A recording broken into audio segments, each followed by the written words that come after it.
During Christmas dinner with 23 guests, my daughter slid a rental agreement across the table and told me that if I wanted to keep living in her house, I'd pay $1,200 a month starting next week. My son-in-law smirked and called me dead weight. The room went silent. I said nothing. I just untied my apron, folded it, and thought about the suitcase I'd already packed 3 weeks earlier, because I knew this night was coming. Before I go further, if this story is already speaking to you, tell me where you're watching from. I love knowing who's in the room with me. And a note, this story blends fictional elements for meaning and impact. Names are invented, but I promise what it has to say is worth your time. I'd been on my feet since 5 that morning, basting the same turkey I'd made for 40 Christmases. This year I was standing in my own kitchen, though nobody at that table knew it. Craig, my son-in-law, was holding court about the design contract he'd just closed, sweeping his hand around the chandelier, the hardwood floors, the whole house. Built it from the ground up, he said. Nobody in that room knew the ground belonged to me. Then Diana tapped her wine glass. Dad, starting next month, you'll need to contribute $1,200 a month. This isn't a free retirement home. You're not really contributing anything. Craig leaned in with that smooth, serrated voice. If you can't pay, pack your bags before New Year's. We don't have an obligation to carry a dead-weight old man. 23 pairs of eyes landed on me. Diana slid the paper across the table. In the corner was a small navy logo, an oak tree with roots shaped like a house foundation. My logo. The one Ruth and I sketched on a diner napkin in 1989. My daughter had just handed me a lease, printed on my own company's letterhead, for a house I owned, demanding rent from me. I folded my apron and said, "You're right. Nobody should live off someone else's property without paying their way. Starting tomorrow, we'll all be doing exactly that." Then I walked to my room, leaving the paper unsigned. That night I opened a folder I'd prepared 3 weeks before. The real lease. Market rate, $7,900 a month. Diana's rate, $600, filed as a family accommodation. I also found something else. A photo of Ruth and me on the day we opened our first workshop. Pulled from the recycling bin, its frame pried open. The envelope Ruth had hidden inside it, the one she told me to open only when I truly needed to, was gone. I let my mind drift back to 1983, when Ruth and I were 27 and broke, signing a lease on a 400-square-foot workshop outside Richmond with our last $1,100. She taught herself bookkeeping from a library textbook, while I built our first table. 11 days of sanding until my fingers bled. 3 more tables like this and we break even, she told me, certain as weather. Diana used to ride her bike to that workshop after school, touch the wood, and ask if it remembered the tree it came from. I think it does, I told her. Ruth would watch us from the doorway with a quiet smile that said, "Look what we made." In 2009, Ruth was diagnosed. She fought for 6 years. Still coming into the office with a blanket over her lap, arguing with our accountant about depreciation schedules, days before she couldn't anymore. She spent her last months walking me through every ledger, every safeguard, making sure I could carry on without her. She died in March 2015, her hand in mine, calm to the last second.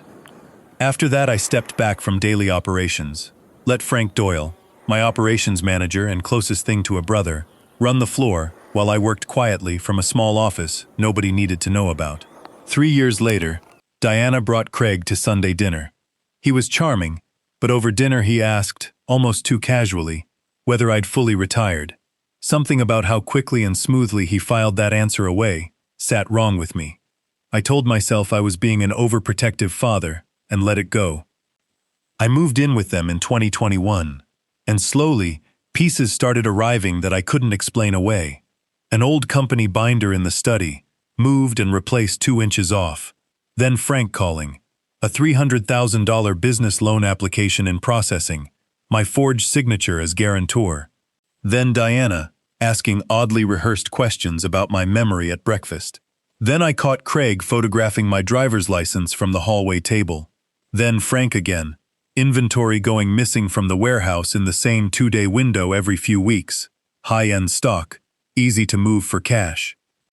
I had already leased a second apartment under my name alone, told no one but Frank, and started quietly moving originals into a safety deposit box, each copy left behind carrying one deliberate error so I'd know exactly which files had been touched.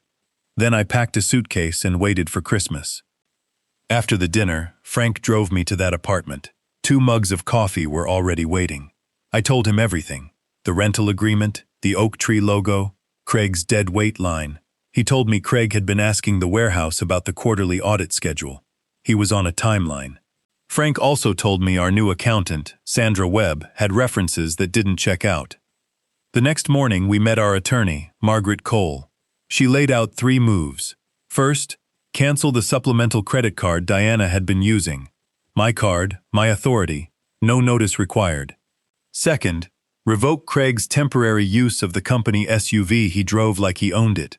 Third, enforce 5 documented lease violations at the house: unauthorized filming, unapproved renovations, using the property as loan collateral, commercial events, unpaid rent, totaling $34,200 in liability. The card canceled at 11:47 that morning. By coincidence, Diana was live streaming a shopping trip when her card declined on camera in front of over 1,000 viewers, the bank rep's voice naming me as the account holder before the feed cut out. The next morning, our retrieval team took the SUV from Craig in front of his biggest client, a $180,000 deal, watching the whole thing unfold on the sidewalk. The client canceled 2 hours later. That afternoon, Margaret read Diana the 5 lease violations over speakerphone. Diana, cornered, chose to submit a fraudulent renewal application rather than admit she couldn't afford market rent, which meant she'd just added fraud to a breach of contract case, entirely of her own free will. That evening, Frank called from a restaurant in Westchester, where a man I trusted like family was meeting my son-in-law. I watched hidden camera footage of Craig sliding him a thick envelope. My chest caved in. Hours later, Frank showed up at my door with that same envelope. Inside it, a 14-page affidavit for a guardianship petition, declaring me mentally incompetent, with signature lines for Frank as a witness. Craig had offered him $20,000 to sign it. Frank had worn a recorder into that dinner instead, 3 hours of it, completely legal under one-party consent law. He hadn't betrayed me. He'd built me a weapon. Frank also found what Sandra Webb really was, not a random hire, but someone Craig had known since he was a teenager, planted in our company 14 months earlier, 2 months before the embezzlement scheme began, signing off on 47 fraudulent inventory write-offs, worth over $210,000. If she'd been placed before he was even serious with Diana, then none of this had been opportunistic. It had been planned from the start. I also learned Diana had been staging evidence against me, moving my keys, turning burners back on after I'd switched them off, swapping medication labels, even filming me confused at an intersection Craig had deliberately driven me to. Then I found the doctor she'd chosen for me, a man named Ellison, who told me privately that 4 cognitive assessments showed no impairment whatsoever, and that Diana had emailed him weeks earlier asking him to falsely certify diminished capacity in exchange for unspecified gratitude. He'd kept the email and signed a statement attesting to my full competency, ready to testify. I called Diana and let my voice sound tired, defeated, ready to sign whatever they wanted. She invited me over immediately, poured my tea first, for the first time in 3 years. Craig presented a stack of documents that would hand him discretionary control of the company if I were ever deemed unable to manage it. I read every page slowly, and on the final blank page, while Diana fetched me water, I wrote 7 words in the margin. This document was not signed. W. Hale. Diana called me at 2 in the morning, stripped of every performance I'd known from her. She'd found screenshots on Craig's laptop, a shell company in her name carrying $480,000 of his debt, an offshore account in his name alone, and months of texts about how much longer he needed to wait before the old man signs, and they could disappear with everything. She wanted a deal, hand over the evidence in exchange for the house and a stake in the company. I told her I'd think about what was possible. I didn't say yes. Then came the loan fraud. A forensic examiner showed me that my signature on the $300,000 guarantor line had been digitally built pixel by pixel, from my own handwriting, off a birthday card I'd given Diana 3 years earlier, the one that read, "I will always be standing behind you." She'd turned my love into a forgery template. That was the moment grief and fury finally met in the same place. Before the final confrontation, I drove to our first workshop before sunrise, to a safe Ruth had made me promise not to open until I truly needed it. Inside was a video she'd recorded years before she died. She told me she'd amended the company bylaws. Any sale or dissolution now required a 2/3 vote from a council of employees with 10 or more years of service. No matter what anyone forced from me, they could never actually sell what we'd built. They can't do the one thing they actually want, she said. The people who built this place with us get the final word. I sat in that workshop and cried the way you cry when you've been holding something up alone for a very long time. I scheduled the signing for March 12th, the anniversary of Ruth's death, at that same workshop. Craig arrived in a sharp suit, certain he'd won. He handed me a streamlined version of the transfer agreement, along with a stranger's letter falsely certifying my cognitive decline. I read every page and signed the last one. Craig exhaled with relief, until I asked the notary to read it aloud. It wasn't a transfer authorization. It was a voluntary disclosure statement, confirming that Craig and Diana had knowingly presented fraudulent materials in front of witnesses. The door opened. Frank walked in, followed by Margaret, 2 federal investigators, and a forensic accountant who'd spent 6 weeks quietly auditing every document Craig and Diana had submitted.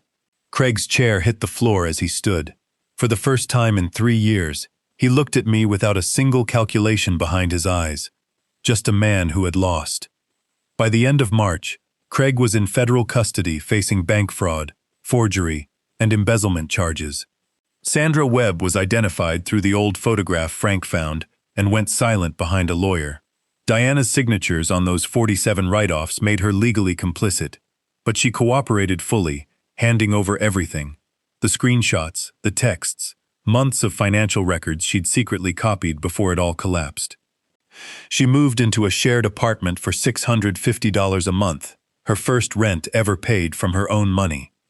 She came to see me in May, no performance left in her, and asked how I'd carried all of it without breaking. I wasn't holding it, I told her. I was waiting to see who you'd become when everything was gone. In June, I signed the real restructuring. 51% of the company into an employee trust, 20% into a training fund named for Ruth, and a small, strictly conditional stipend for Diana, with no ownership and no shortcuts. Craig was sentenced to 4 years that October. I was sanding a warped cabinet door when Frank called to tell me. I said thank you and kept sanding. In December, Diana knocked on the workshop door carrying a small wooden chair she'd built herself in a community training program, paid for with her own earned money. The joinery was solid. The front left leg was 3 millimeters short. You'll fix it, I told her. She nodded. No argument, no excuse, and sat down on the floor exactly the way she used to as a little girl, watching me work. I'm not a revenge father.